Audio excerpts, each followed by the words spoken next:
Hey everyone, Sloane here. As you've no doubt ascertained, we're back with another episode of Free Money. And we're very, very happy to share it with you. This time our guest is the fabulous Alicia McElhaney. She is a senior reporter at Institutional Investor and author of two excellent newsletters. The first, Essential Allocator, tracks developments in the institutional landscape. And the second, She Spends, explores personal finance from a femme-focused social justice lens. We talk about whether the industry is making progress on various elements of diversity, what the most interesting stuff that she's come across this summer is, and generally what the vibe is like in the institutional world. Both of her newsletters are super worth checking out. There are links to this in the description of this episode and on freemoneypodcast.com. And, so I usually beg you to leave us good reviews in this segment right about now. And you still should, but there's also a quick programming announcement this week. I started an asset management firm. It's called Invest Vegan, and we talk a whole lot about it in this episode. But that also means that it's time for us to do some disclosures. So we hired an expert to help us with that. Take it away, Sharkbait. Ahoy, Free Money Podcast listeners! I'm Sharkbait Buckley, the Disclosure Pirate, and I'm here to set ye straight about what's going on with this here show. Sloane Ortel works for Invest Vegan LLC, a New York registered investment advisor. Ashby Monk works for Stanford University, Adapar, Future Proof, Long Game, and various startups. All opinions expressed by either Sloane or Ashby are entirely their own, and do not reflect the opinions of their crew or any company. Clients who Invest Vegan may maintain positions in securities and strategies discussed in this podcast. Advisory services are only offered to clients or prospective clients where Invest Vegan and its representatives are properly licensed or exempted, and a client agreement has been executed. Arr! Here comes the money. Here we go. Money talk. Here comes the money. Money, money, money. Dollar, dollar. Welcome to the Free Money Podcast. It's where we bring you the Brooklyn Bay Area consensus about institutional investing that you crave so badly, and we left you hanging for a month. We're back off the beach. But we're back. I was on the beach, Sloane. In South Carolina. You were on the actual beach?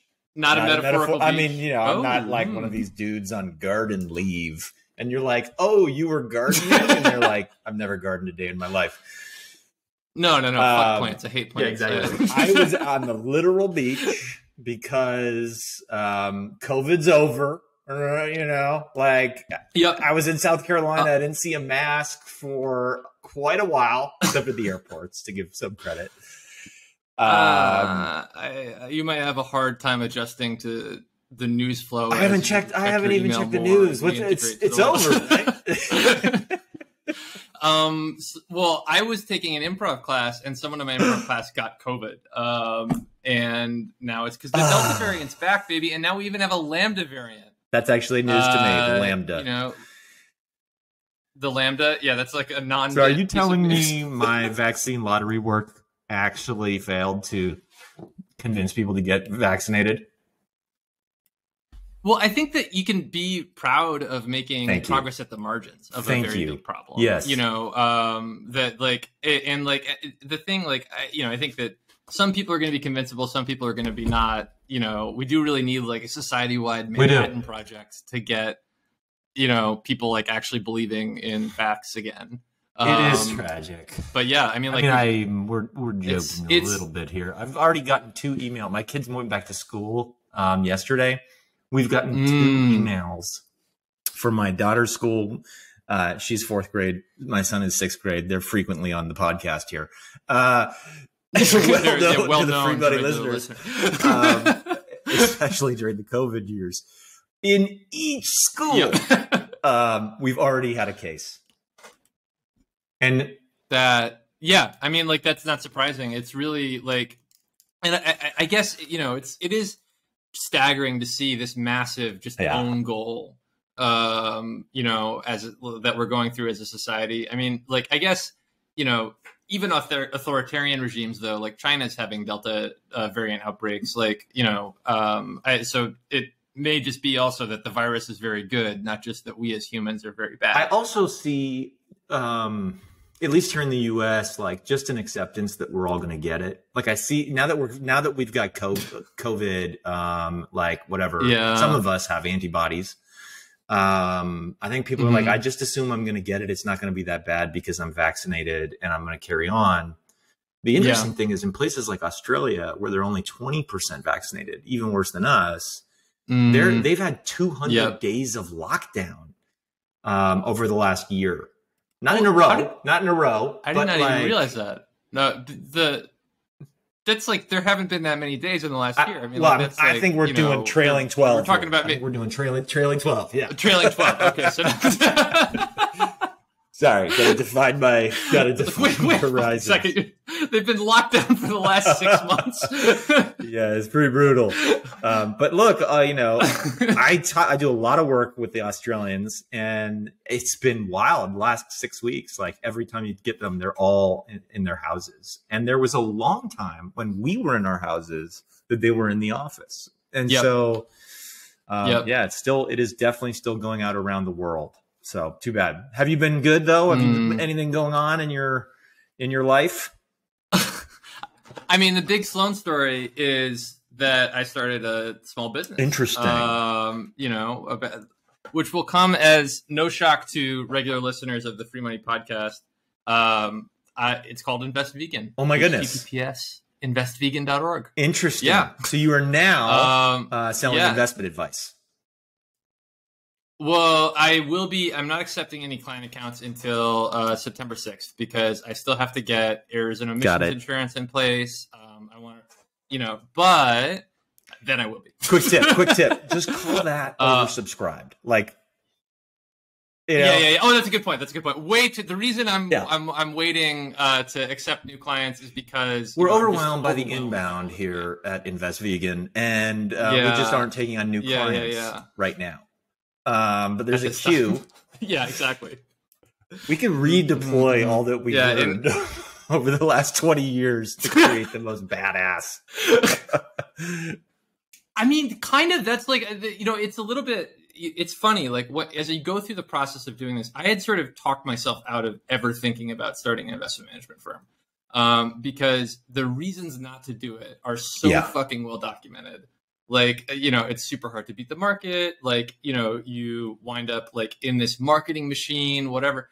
But like that's the meta narrative. And I think the truth on the ground is like a lot different. I mean, like in the background of all of the regulatory changes that have happened over the last 10 years, the RIA space has, evolved as this incredibly nimble place where like, I've got this business up and running. I think I've spent less than $6,000, on legal fees and, branding and all the stuff. And I'll be able to, run an institutional or retail managed account pretty easily from Interactive Brokers and or Altruist with like no capital, like software subscription fees or whatever. So that means I can do like no minimum as a product, right? Like I can, and like I can, position my business to be a lot more kind of like durable, I guess, and not need to raise $1 million and have 1 million Bloomberg machines and do all kinds of crazy stuff. But yeah, like it's been really exciting to like actually go through validating like, the whole, maybe if we screen out all the companies that are murdering the world, and like a lot of the moral ambiguity of ESG investing, sort of gets backed away when you start thinking about investing vegan, because like, if you look at the exclusion policies on institutional investor websites, like, they'll be like, well, we're thinking about coal. There's a press release every other week about like this firm or that, or this pension or that pension is like reevaluating holdings in coal or whatever. And like, you could simply not do that work by not owning the companies at all. That's one choice. I don't think the pensions are going to be allowed to just do that. I don't think they can do that. But people can do that. Like we can be your experiment. Exactly. And I'd like to make a recommendation that like we should, because both you and I are now building multiple companies. Like, first of all, we got the free money empire, which is growing very quickly. Yep. And recently got some VC money from Jared Kushner, and I was going to suggest we should take our balance sheet and potentially invest it in Invest Vegan. We may need to, lower your non-existent minimums. It'd be hard to make room for that. But the other thing I was going to say is we should add a segment on the show where we have like a School of Hard Knocks, where each of us are like, what was the insane hard thing you did this week, right? Oh, that's a great idea. I love that. Because it really is like, there's joy obviously in this practice, but if anyone could talk me out of this, I wouldn't have done it. There's like so many good reasons not to do it. It's been so stressful. Our house is a mess. Let's do it. I think that'll be a really good thing. We'll figure out where to slot it. Yeah, we'll both do it. We'll both do it off the top or something. Like, what insane things. So here's what we broke this week. We spent our entire week fixing this. Okay, so I've got some news. I was lying earlier. I knew what was going on in the world. But I do have news, and there's some good news. And as usual, the news leads into one of the guests that we may or may not have later. So, but let's start with, interestingly, dovetailing out of the convo we just had. NASDAQ put out a report this week that said impact investing is not just for equities anymore. And the kind of side tagline is fixed income can also be tagged and scored according to impact. And it's obvious, right? Like fixed income markets are bigger than equities. Yeah. And there's green bonds and there's even blue bonds, which is, say that 3 times fast. Blue bonds. Anyway, and so the funny thing is, I agree with that. Like, boy, we could do a lot of impact. But the data is even worse on the fixed income side than it is on the equity side. Like, most governments couldn't even tell you, like, oh, we issued this municipal bond. Here's how many jobs were created. Here's how much social housing was created. Here's the people that were on welfare that are now paying taxes. Like, that's the kind of stuff you would expect from a government bond that would be available, that people like you and I would get excited about. None of that is being captured, to my knowledge. And so when NASDAQ puts this out and says, look, fixed income, this is the future of impact, I agree. But the data requirements remain the same. It's very challenging. Yeah. And like, I think like the kind of like, I mean, we had Ulf Erlandson on a couple of weeks ago, the kind of strategy he's doing where he's like, out here bullying individual issuers, that's right. Like to do stuff like that's a lot cleaner to me than like, oh yeah, we have a ratings agency inspired approach to this, where, we've got some stuff that's double B and some stuff that's triple A or whatever. Yeah. The rating, I mean, although interesting, S&P, I think, put out a story today saying this week saying they were going to start using climate in their ratings. So some of that bond rating methodology will begin to pick up these impact, sort of ESG impact things. Moving into my second story, it better, which is related to impact and activism. Not sure if you're following the Ben and Jerry's situation. In Israel that's right. thing? Yeah. Is that so? Yeah. And by the way, Ben and Jerry's is delicious, and I eat it all the time. So that's like we could have a conversation about. Yeah. That's the Ben and Jerry's discourse that gets look, served if you really, by the media. If you really want to have a chat about Ben and Jerry's, we just talk about the flavors, or about how Ben and Jerry's, has staked out quite an aggressive position on Israel and in particular the West Bank. But that's actually not what I'm here to mention. The pension fund boards of New York, Illinois, and Texas have decided that this topic is important for them to weigh in on. And they are debating whether or not they should buy or sell out of, I think it's Unilever, which is the holy, they own Ben and Jerry's now? At some point, Ben and Jerry's sold to Unilever. Yep. Yeah, they acquired Ben and Jerry's. And so these pension fund boards are spending all this like scarce resources having these big debates about Ben and Jerry's. And to me, it's a profound misuse of governance time, right? Like There was a big article about how these boards should not be spending time on these political issues. I have a different take here. I think it's okay for boards to spend time on political risk, just as it's okay to spend time thinking about diversity and inclusion, climate. These are all aspects of your portfolio exposure that, like, why not have a view on? I mean, yeah, and like China just, did political risk in the biggest way ever. It's gotta come up. You have to have space for it. It's not like a topic you could just stick your head in the sand about. Except on those 3 pension boards, I would much prefer if they just punt to the investment team and say, yeah, you're managing all the investment risks. Keep managing it. Because the boards have so many other problems to deal with. Like, what I think most people don't realize here is, like, the boards don't have endless time. They have calendarized meetings. There's a certain amount of time. And for the board members to actually, like, get up to speed and think about this, it would be far better for them to think about a portfolio analytics system or a risk system or, changing the compensation protocols or all the things that, like, actually move the needle for the portfolio. Like, whether or not they hold Unilever does not move the needle. It just doesn't. And so, unequivocally. So to me, this is just dumb. But it's dumb for different reasons. Like, everybody's saying it's dumb, because it's like they shouldn't think about geopolitics. I think it's dumb because they have bigger problems to focus on. Yeah, and that task squarely belongs in the investment team.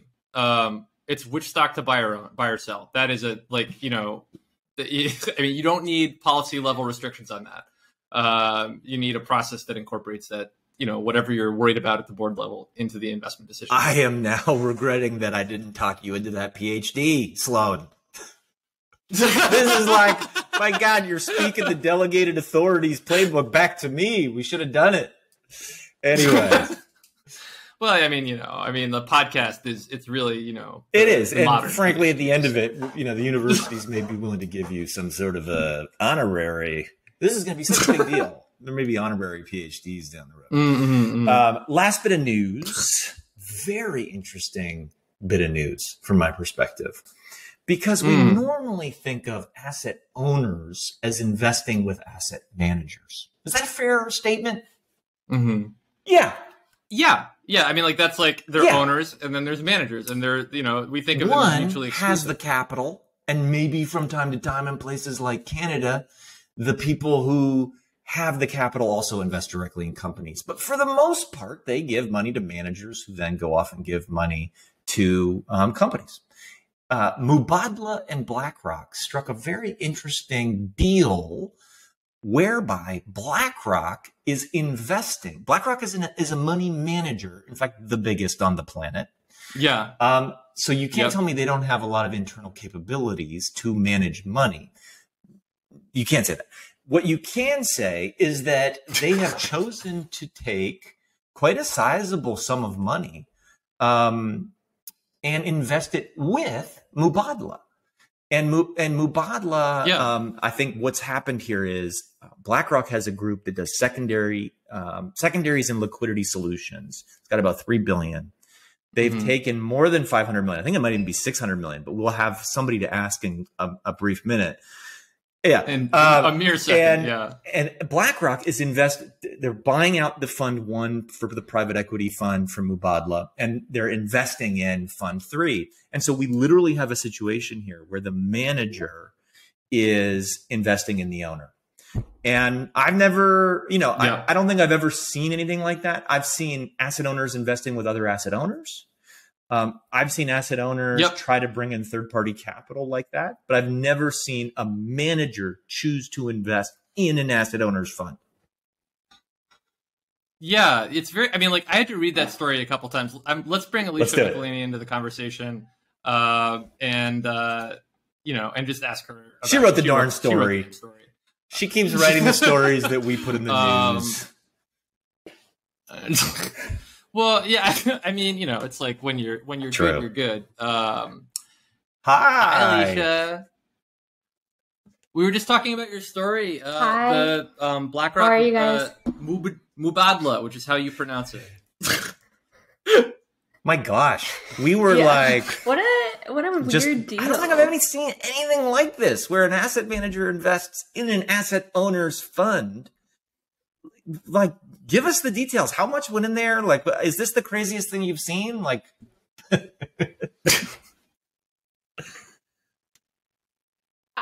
I was surprised by it. They said it was like 700 million along with like but they had co-investors with them who were institutions, and then they were like it was just really complicated. And I know already this Mubadala has institutions investing in its asset management. Yeah, I think we were for BlackRock. Yeah, and to do the secondary and the invest, like, all packaged up at the same, and it's the second time they've done it.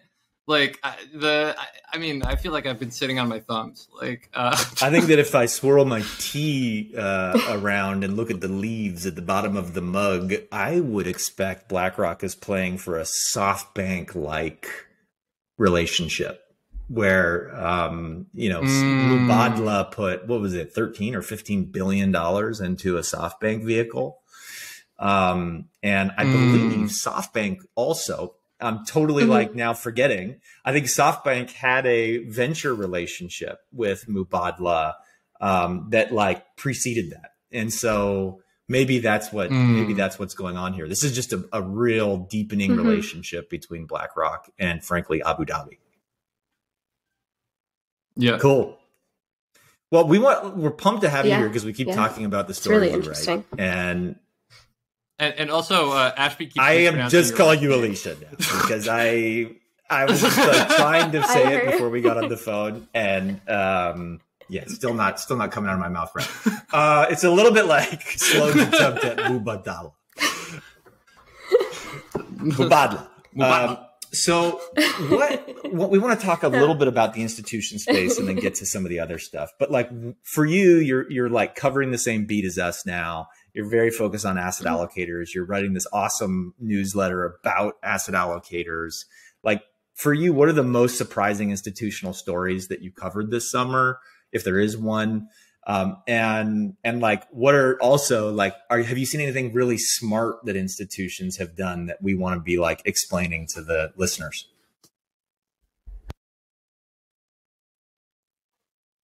Yeah, I think that's a great question. And I think the big story right now is just all of these performance numbers coming out and them being so crazy high.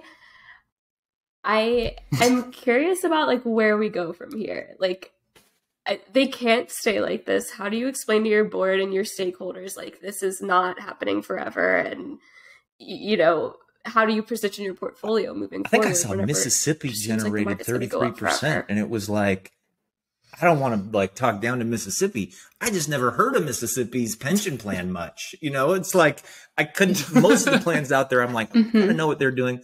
I don't even know what Mississippi's doing, but I know they're generating 33% returns this year, which is a big eye-popping number.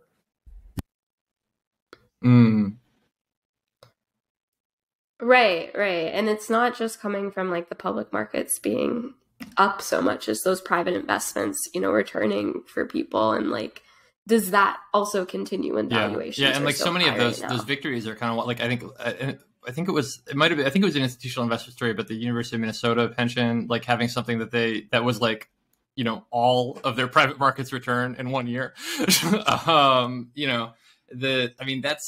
lumpy. And that's why we love the private markets. They're lumps McGee, but what comes next is anyone's guess. And I'm sure there will be some devastating surprises there. Yeah, I'm not, well, as a journalist, I'm looking forward to covering it, but that's, it's not good for other people. I'm curious, you mentioned that, there's some chaos occasionally in the institutional investor space. That's like interesting to cover for journalists. But not necessarily, it's a space that is like so cliquey. I mean, like we've had, multiple free money guests who have a picture of a sailboat on their wall, just like I do, right behind my desk. And, with all that signifies or whatever. Is it worth trying to have a master narrative as we approach the institutional landscape? Or is it more like do you think about it more as an institution specific thing?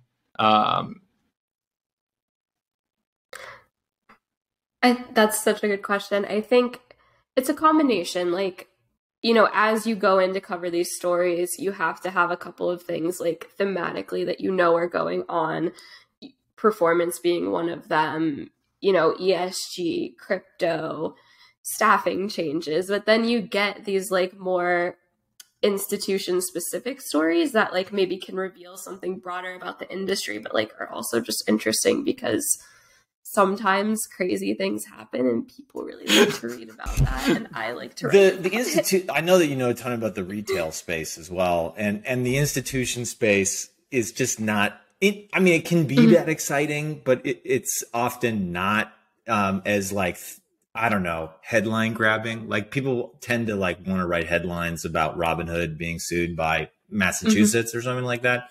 But from you, like, are you catching like parallels between the retail and the institutional world? I mean, obviously, like the ESG and crypto space seems like it's starting to bubble up in both in a big way. I would say like portfolio construction is not something a retail investor cares about, but it's probably something you're covering a lot now. Just curious to hear like the two worlds and how you're reconciling them. Yeah, I think, as people get wealthier, they're putting more money into the RIA space. We have an RIA focused reporter, and then that gets pushed up into family offices and institutionalizes at some point. So I think there's that continuum. That being said, I think institutions see themselves very separate still. I was at one of our events last week in Atlanta and was leading a discussion on Reddit and Wall Street bets, and the institutional investors did not want to talk about it. They were like, this does not affect us. Like, it's interesting to have a headline about, but like, we're not doing Next time you anything should other than say, doing are it. you Just a board LPs in question Silver about it. Lake, the biggest private equity fund on earth, which owned AMC? It does affect you.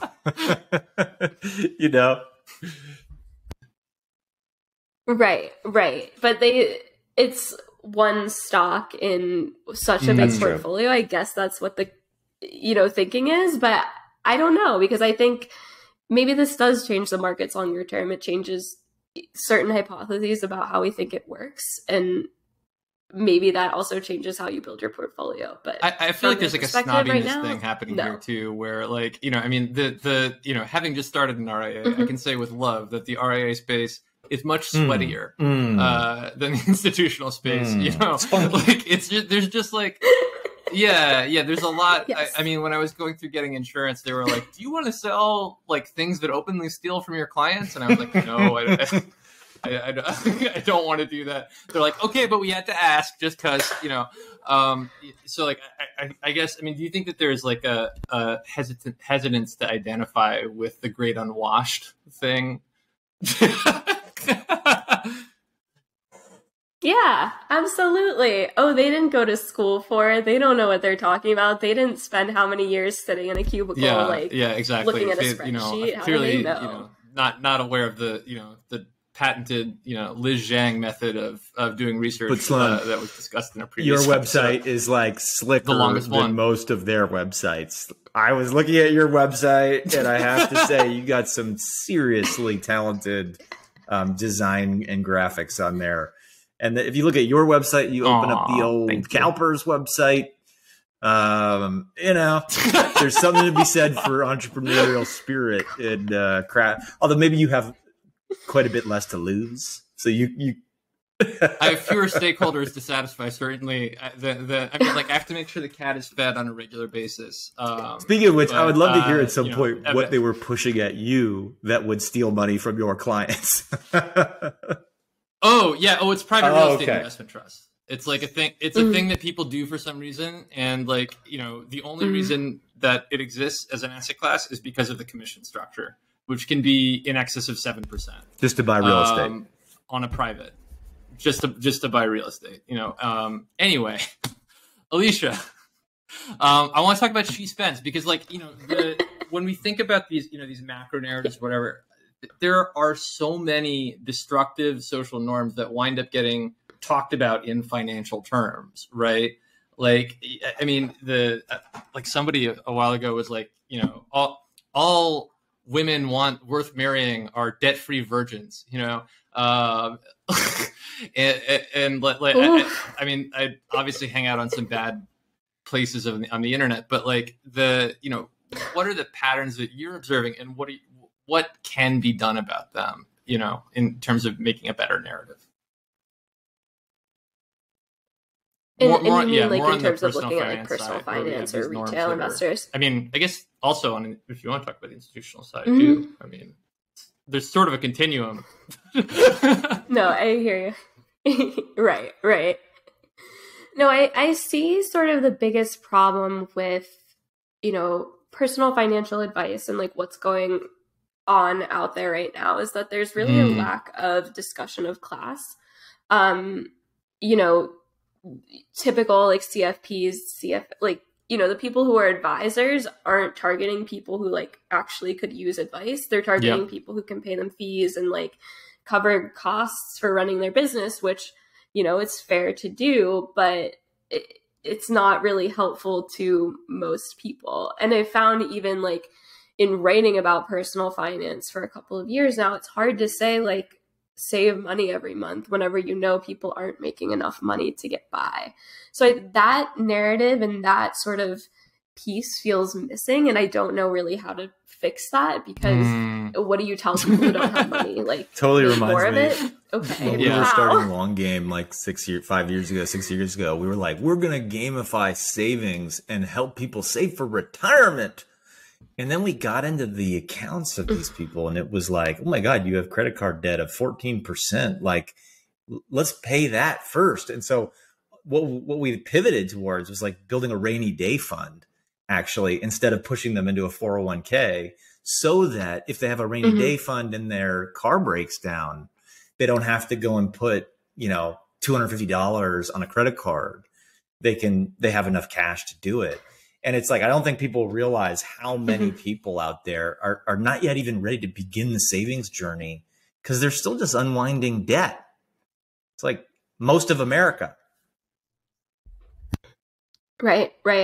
Especially, and millennials, especially with the student loan debt, it's just like impossible. How do you even tell people like you should be thinking about retirement when this huge it's like, honey, I just want healthcare in front of them still. Yeah, you know, like, and you know, and you're just like, well, yeah, but all I can talk about is retirement because that's what I sell at my finance firm. Is that what I sound like? You know, I mean, what? No, just joking. I mean, like, but the industry as a whole is set up to sell tax-free compounding, and that, like, that's like that's the message, and so you know that's why, you know, everyone's gotten told to max out their Roth IRA a bazillion times, and you know people feel bad if they can't do it, which I think is bad. Let's talk about even more cheerful topics. So George Floyd was murdered by police a year ago, and a lot of people made a lot of statements about it, and like people sort of took this vow to change, you know, publicly, I guess, in some cases. Has anything happened a year later that makes you feel optimism about this? So I'm a perennial skeptic about this kind of thing, especially whenever it comes to the world of finance. And I think like a good case study in this is BlackRock.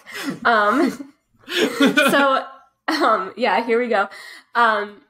So I earlier this year published an investigation about racism and sexism at the company and sexual harassment as well. And that came out of people responding to Larry Fink's statement about George Floyd. They were upset about it, and that's sort of where the reporting began. Where the story eventually ends is that they, you know, say that they had investigated the company and like published a pretty vague report on like how they're changing there wasn't a lot of information on what they actually found that they released to the public. And I think just seeing that, you know, this institution that's under quite a bit of pressure publicly, not only from like our reporting, but from other publications, and they had a couple of people who worked there that went really public with it, you know, and what they've done is but they really haven't like radically changed how they operate. And I don't even know if we could expect a financial institution to do that. Like, what would that look like? And what would be enough for people? Like, is that possible within finance? I don't know. I can play the asset manager's advocate. We don't call it devil's advocate around here, but I think just joking. Hey, part of me wonders, you know, I read that story. It's a fascinating story that you wrote. And part of me wonders, because in the institutional space, often the organizations that really try to measure this get vilified. So like the early actors that like actually go into the journey of saying, actually, let's measure it. Let's start like reporting on it. And everybody's like, oh my God, look how racist this is. Like the PPF in London that like went and measured this stuff and realized they have very little gender diversity and racial diversity. They want to do something about it.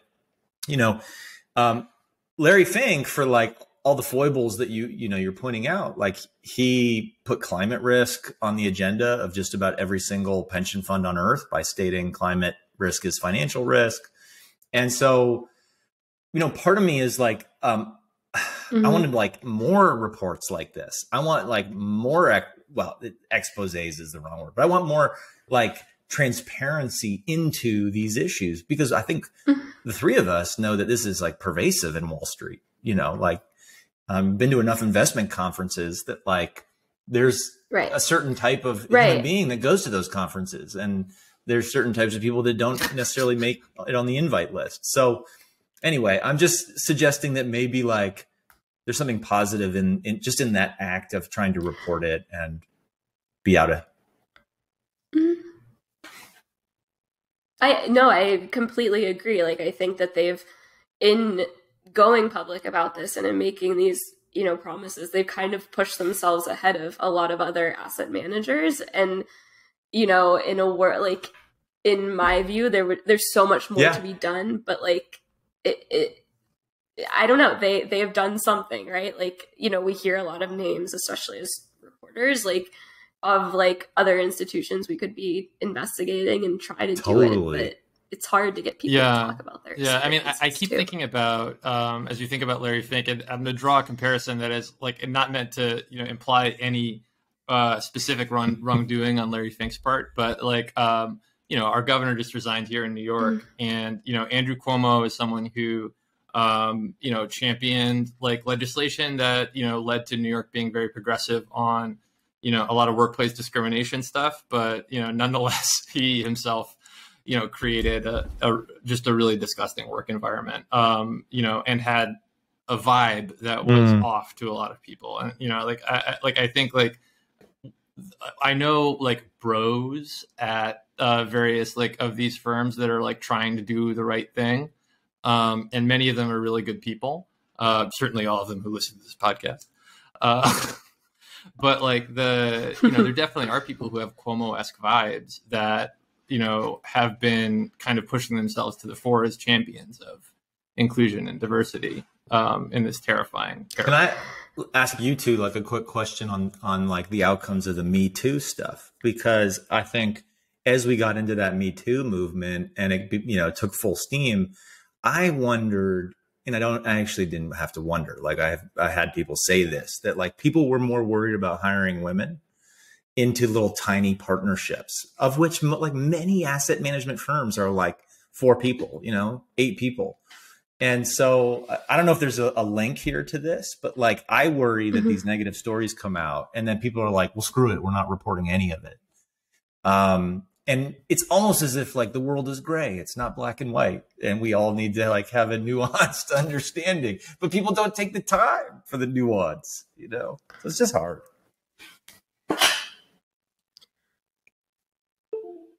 Right. I think we think of, you know, things like Me Too in very black and white terms, where it's like if you did that, you're a horrible person and you don't deserve to have anything in your life anymore. And that's not true. Like, we can take a restorative justice approach to things and say, like, okay, maybe you don't need to be in power right now, but like, that doesn't mean that you're a terrible person. We grew up in this society where it's like acceptable to treat people this way, and like, yeah, you can learn. That's, I mean, like, you know, these big social problems are, you know, going to be problematic, right? As we like, you know, work on restoring them, especially like if you're in, you know, I guess like it, you know, when it comes to thinking about the big institutions like the BlackRocks of the world, you know, one of the questions is like, how much do we want to believe that the leaders of the past are the leaders of the future?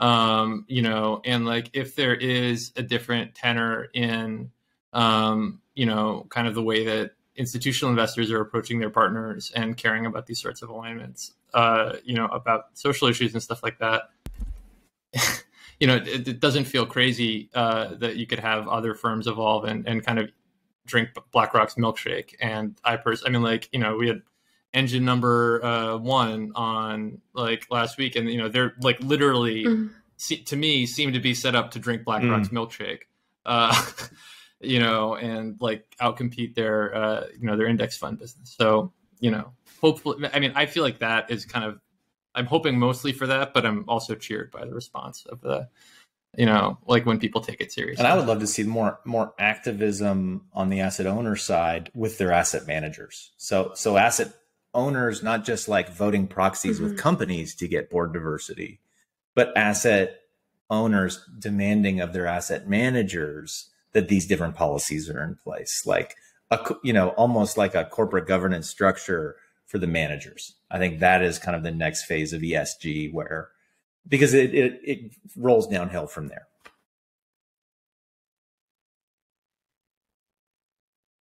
Right. I think that's something that, like, there's so many frameworks they could use or ways to go about it that they're kind of stuck in trying to figure that out versus starting to take action.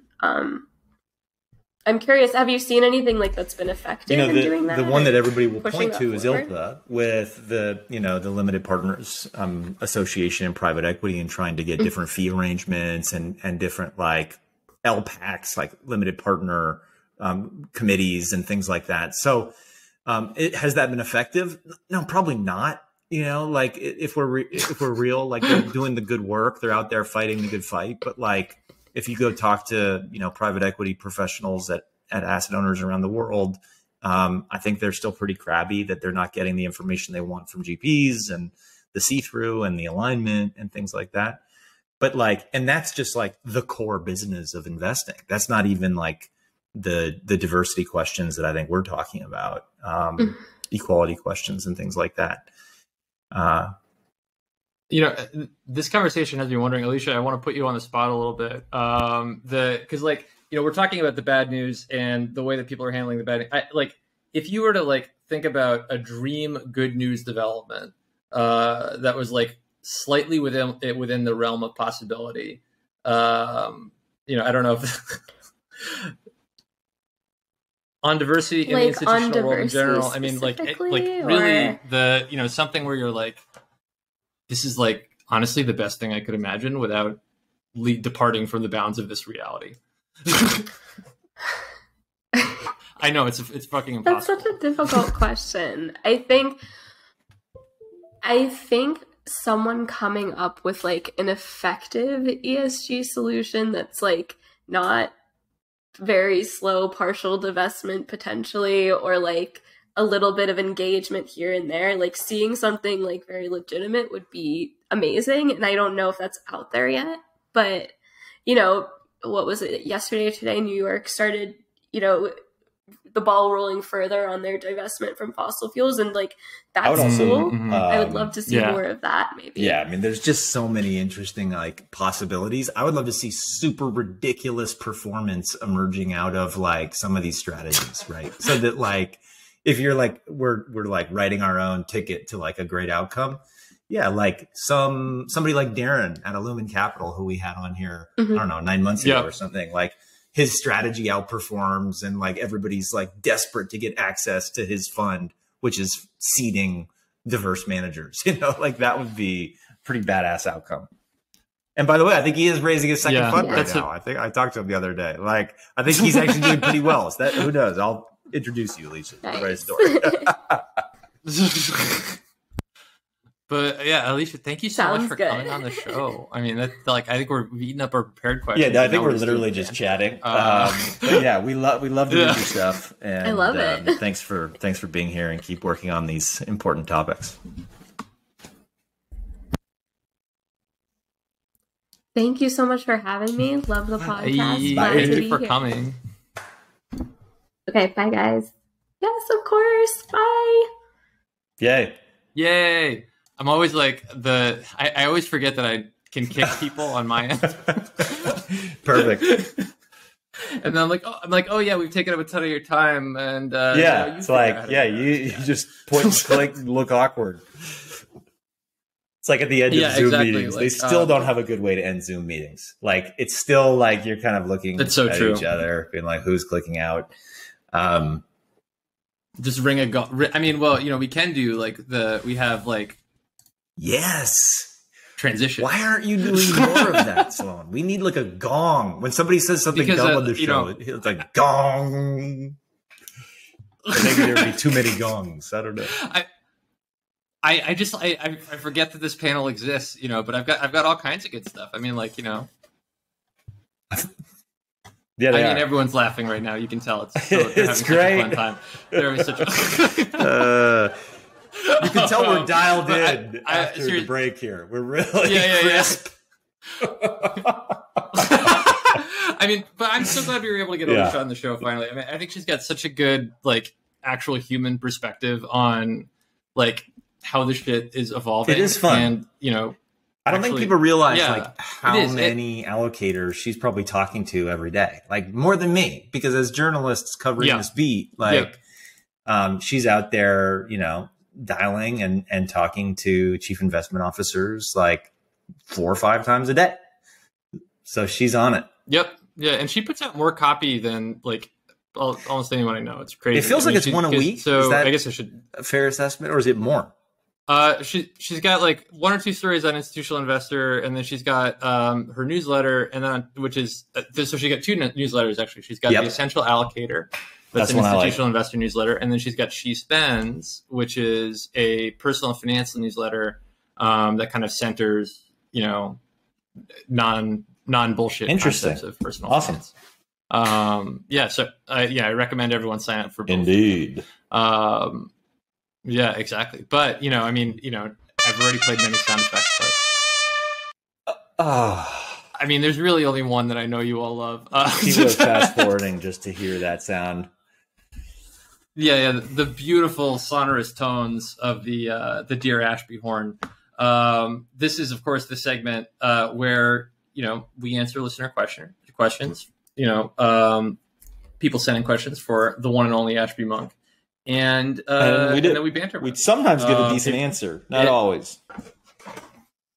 It's also historically the segment where I plug the podcast. And I have to say, a listener shared with me yesterday a truly innovative strategy where they forced their partner to leave us a 5-star review. That seems above board, I think. Yeah. I think that is really, really legitimate, and just a disruptive. I don't think you need to feel bad about forcing your partner to give us a 5-star review. Yeah, or children. Yeah, exactly. Or children. I mean, or children. Anyone with an iTunes account. Go when you're visiting your relatives in the hospital. Open their iPhone. Are we double digits yet? I have no idea. We're just talking. No idea. Half the time we're just talking to ourselves. However many reviews we have, it's not enough. There's a cat back there. This is Cressy. She nice. Our neighbor found her outside of her pottery studio recently, and she has this thing. Interesting. Okay. Yeah. She has hyperthyroidism, so she's kind of getting it together. Or as a cat, feline being. As a cat. Yeah, as a feline being. All right, onward. Anyway,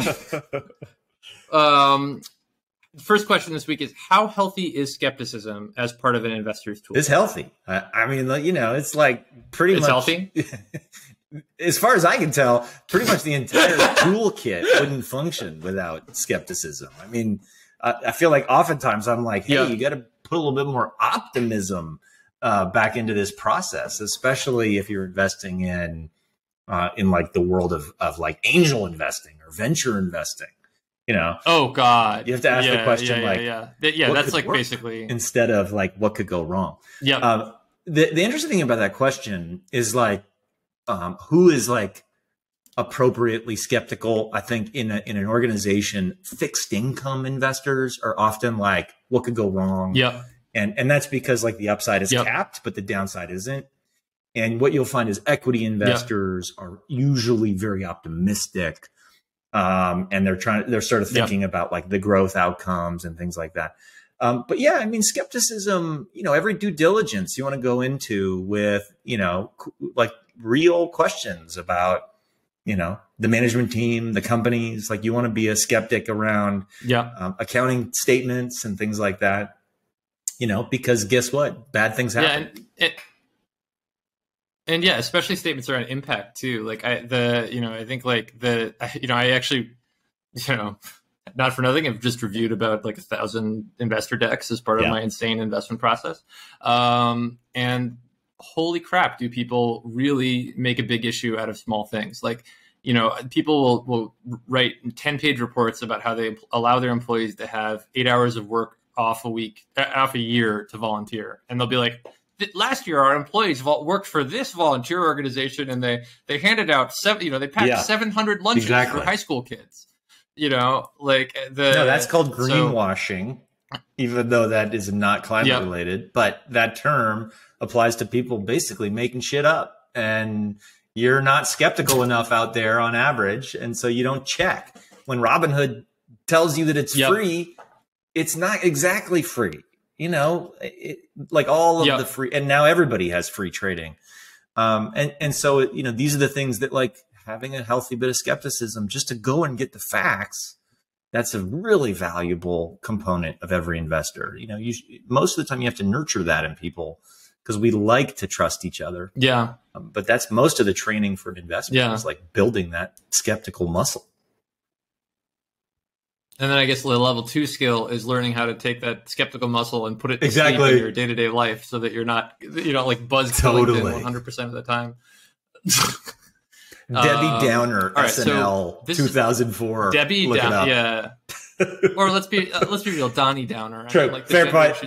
Sorry about it. You know, like. Danny Downer. What the next question is, I think, really interesting philosophically. What is the number one sign to you that a once innovative company has shifted its priorities? I've got this one. So get your pencil ready. You got it. 24 hour operating day. So 24 hour 24 hour grocery store. Nobody needs to go to the gym at 3:22 in the morning. I think like little gimmicks like that.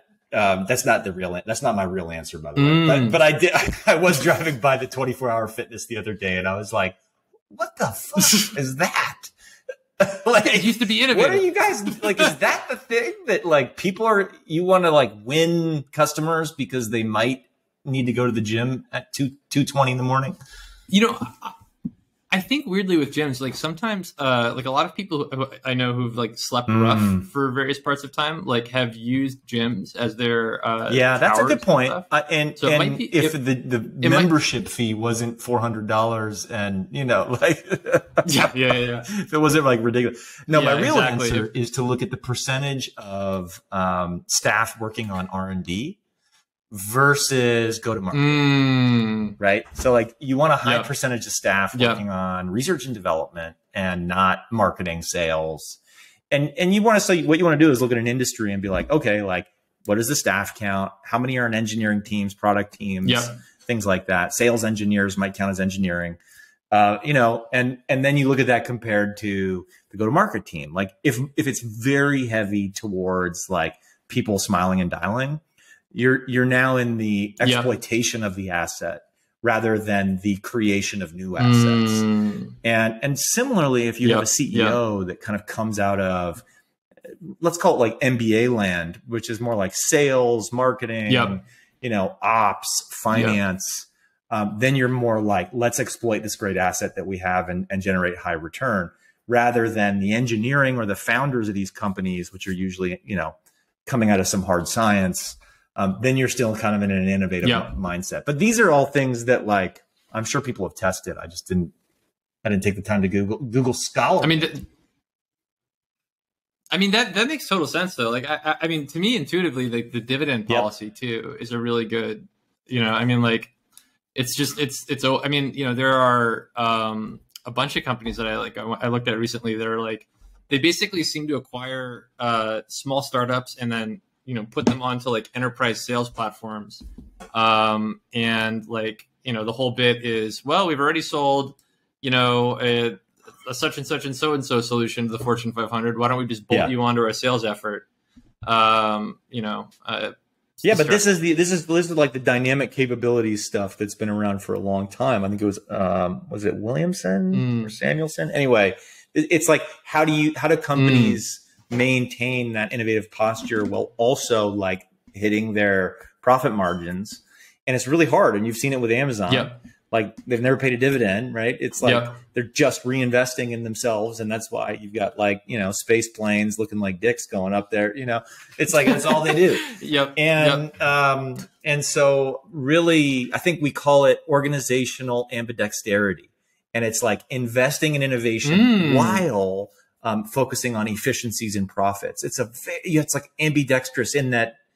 Yeah, that's a great turn of phrase. It's like not everybody can write left-handed, right? And so like that's the muscle that you need to build as a company if you want to sustain yourself over 100 years.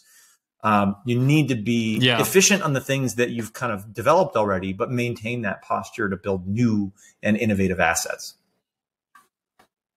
Yeah, exactly. Like, for instance, if you're Crocs, like, make little things that I can put on my Crocs. Open a 24-hour Crocs store. Yeah, exactly. I mean, like, it's really, or just make me able to make my Crocs a little gayer than they already are with a little gay flag on them. You know, so the last question, I guess, you know, we have talked about this at various levels. Is it more eco-friendly to buy a new electric car or keep an existing used car in use longer? I think this is coming up because of the big climate report that came out. And now all of a sudden everyone's thinking about it dialed up to 11. Somebody wants permission to go and get a new Tesla, I'm guessing. So, you know, or a Ford F-150. You know who you are.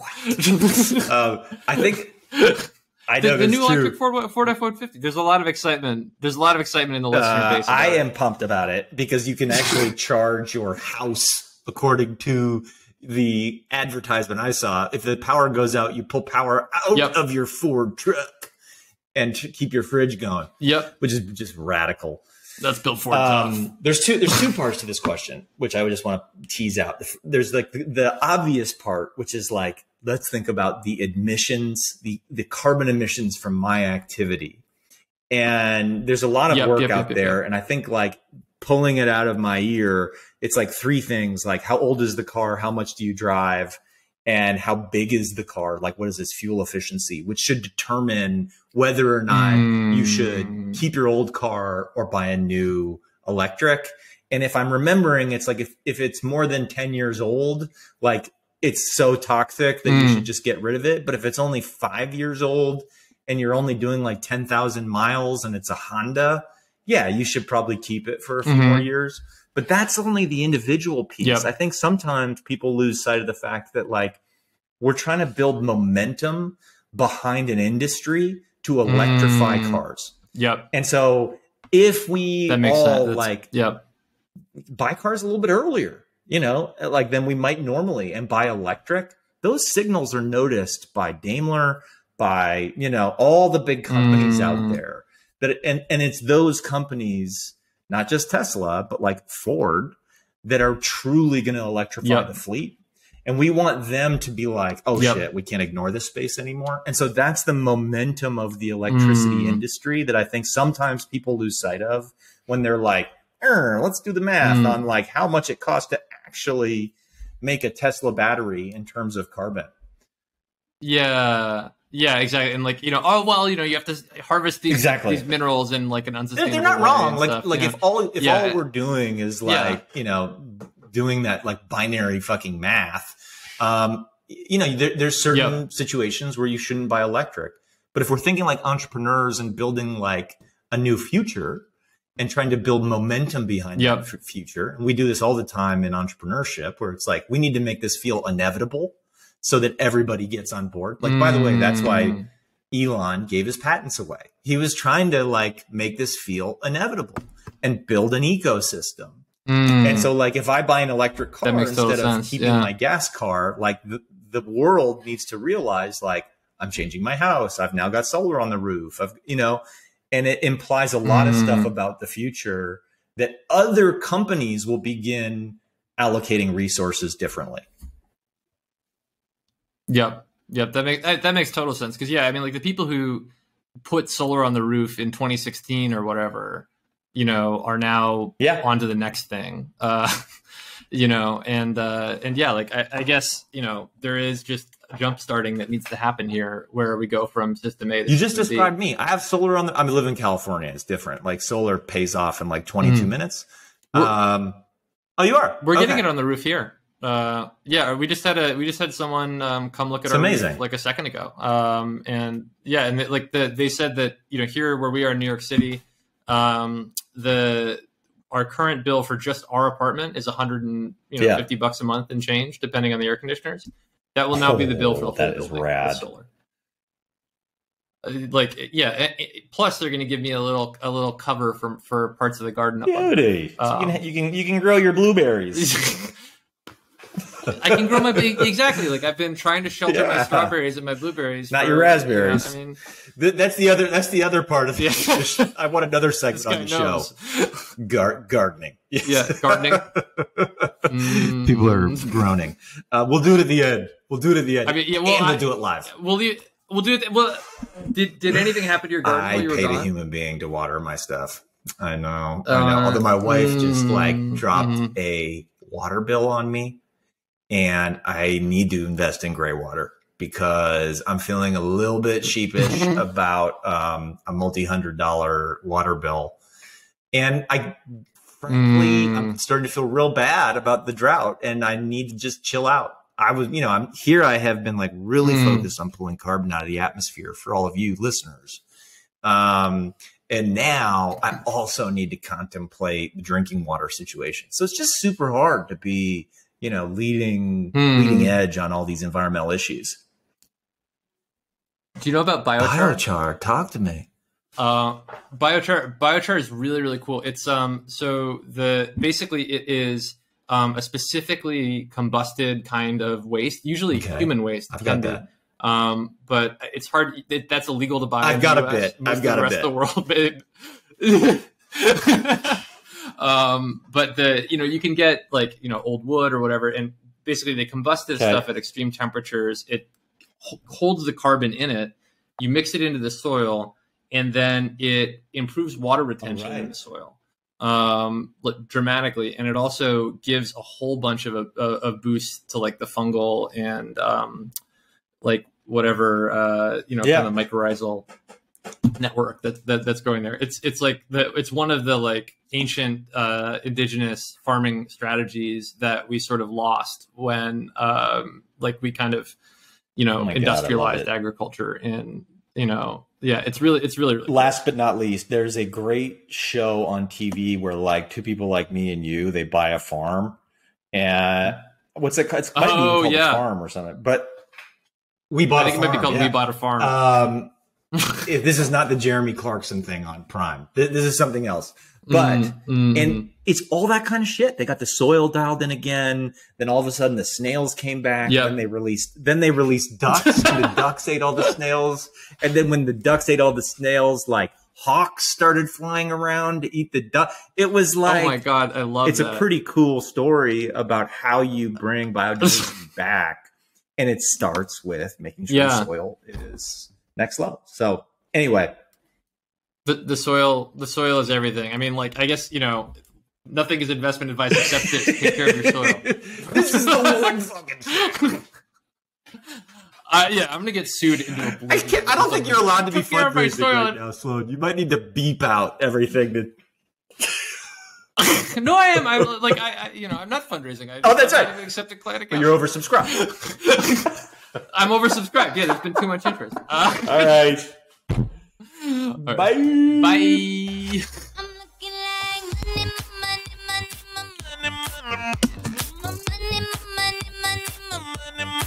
Let me get rain on them.